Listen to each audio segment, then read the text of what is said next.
الغوث العظم کا نانا سید عبداللہ سومئی رحمۃ اللہ علیہ حسینی سید ہے، اور آپ کے والد گرامی سید ابو صالح موسیٰ رحمۃ اللہ علیہ یہ حسنی سید ہے۔ ان کی شادی کا واقعہ بھی بڑا عجیب ہے۔ حضرت سید ابو صالح موسیٰ رحمۃ اللہ علیہ آپ گیلان میں رہتے تھے، اور گیلان میں سبزہ ہی سبزہ ہے، باغات ہیں، دریا، پہاڑ، بہت خوبصورت منظر ہے، کبھی آپ جائیے۔ تو حضرت سید ابو صالح موسیٰ جوانی میں روزے رکھ رہے ہیں۔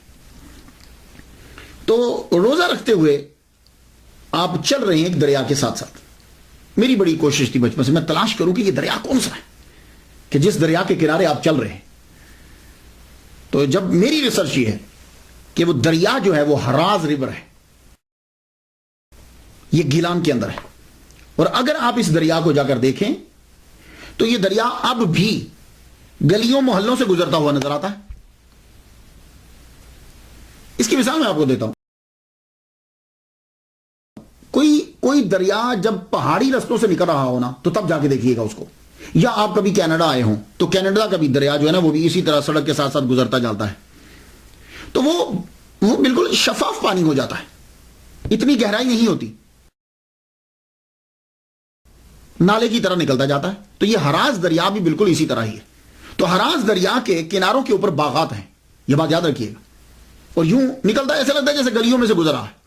تو آپ اس کے بالکل کنارے پہ چل رہے ہیں تو ایک سیب بہتا ہوا آ گیا، اور یہ باغات، سیب کے باغات اور یہ سارے سرسبز و شاداب علاقہ گیلان کے اندر ہی ہے، اور ہراز بھی ریور گیلان میں ہی ہے۔ تو وہاں سے جب سیب بہتا آ رہا تھا، آپ نے سیب اٹھا لیا، سیب اٹھا کے کہا چلو روزہ افطار کر لیں گے۔ روزہ تو افطار کر لیا، افطار کرتے ہی بعد میں خیال آیا یہ کیا کر بیٹھا میں، اگر قیامت کے دن اس کے بارے میں پوچھ گچھ ہو گئی تو میں کہاں سے جواب دوں گا۔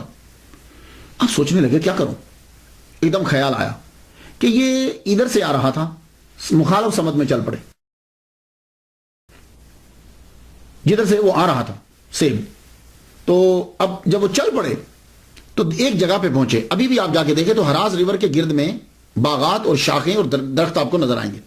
تو یوں ایک سیبوں کا باغ ہے، اور اس ایک درخت کی شاخ جو ہے وہ یوں ہراز ریور کے یوں جھکی ہوئی ہے۔ آپ سمجھ گئے کہ یہیں کا گر کے گیا ہے۔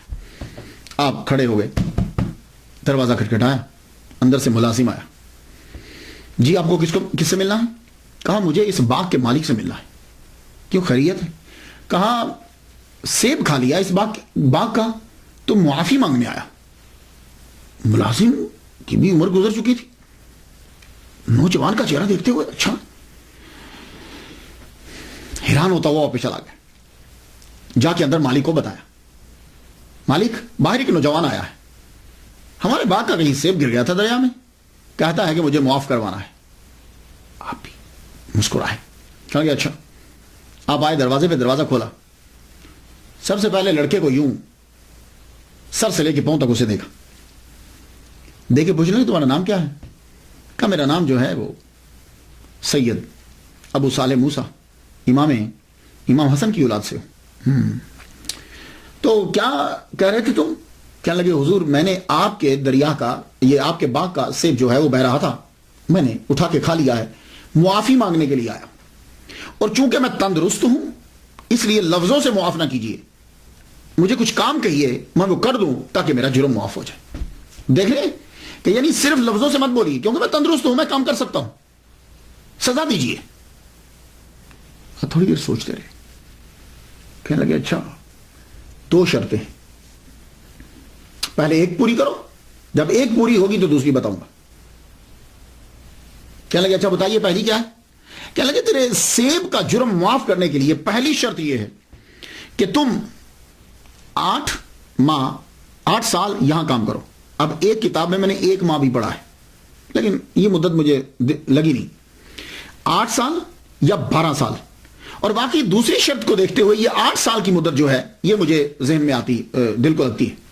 8 سال تک ایک سیب کے بدلے میں تم میرے باغات کی رکھوالی کرو گے، کیونکہ حضرت سید عبداللہ سومئی رحمۃ اللہ علیہ ٹھیک ٹھاک امیر آدمی تھے، آپ کے باغات تھے، کھیت تھے، آپ کے روحانی سلسلہ بھی چلتا تھا آپ کا۔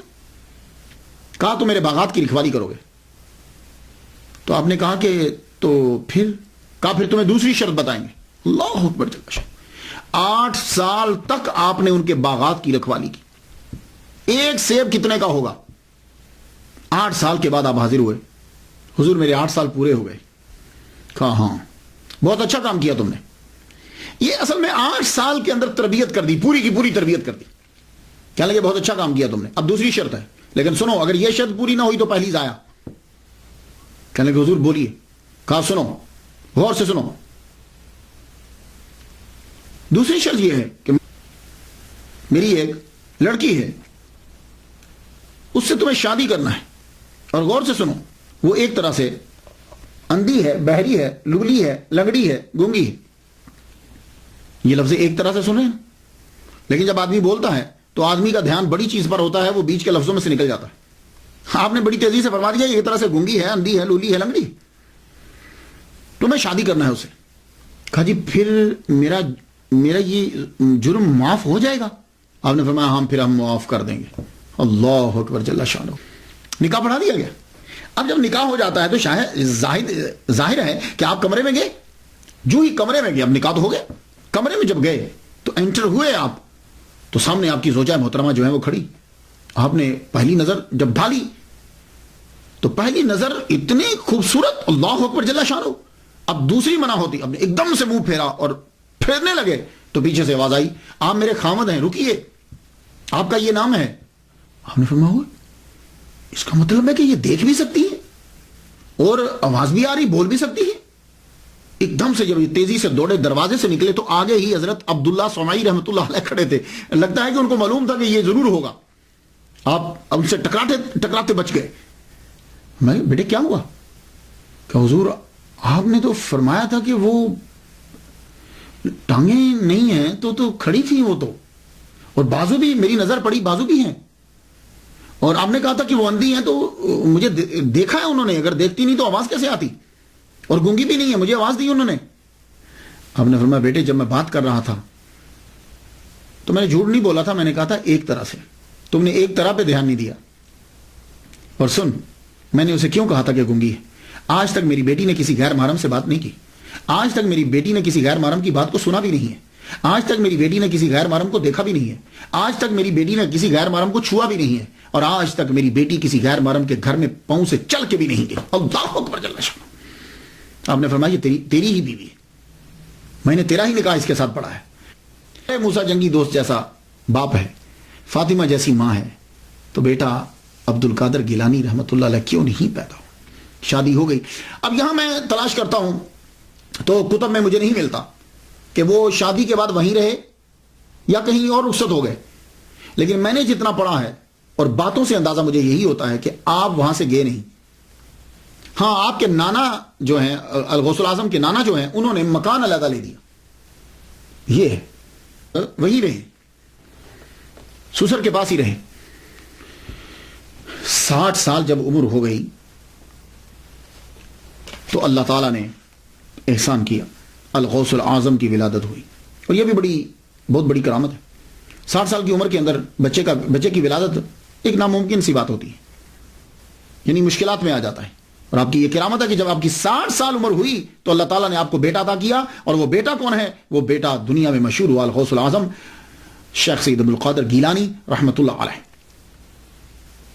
470 ہجری کے اندر 1 رمضان المبارک کو آپ پیدا ہوئے. پورے رمضان المبارک میں صبح سے لے کے شام تک آپ دودھ نہیں پیتے. یہ تقوینی ولی ہونے کی نشانی کہ آپ پیدائشی ولی ہیں. آپ نے 17 سال گیلان میں گزارے. اللہ اکبر جل جلالہ. آپ کی عمر 11 سال ہوئی تو آپ کے والد گرامی سید ابو صالح موسیٰ رحمۃ اللہ علیہ کا وصال ہو گیا.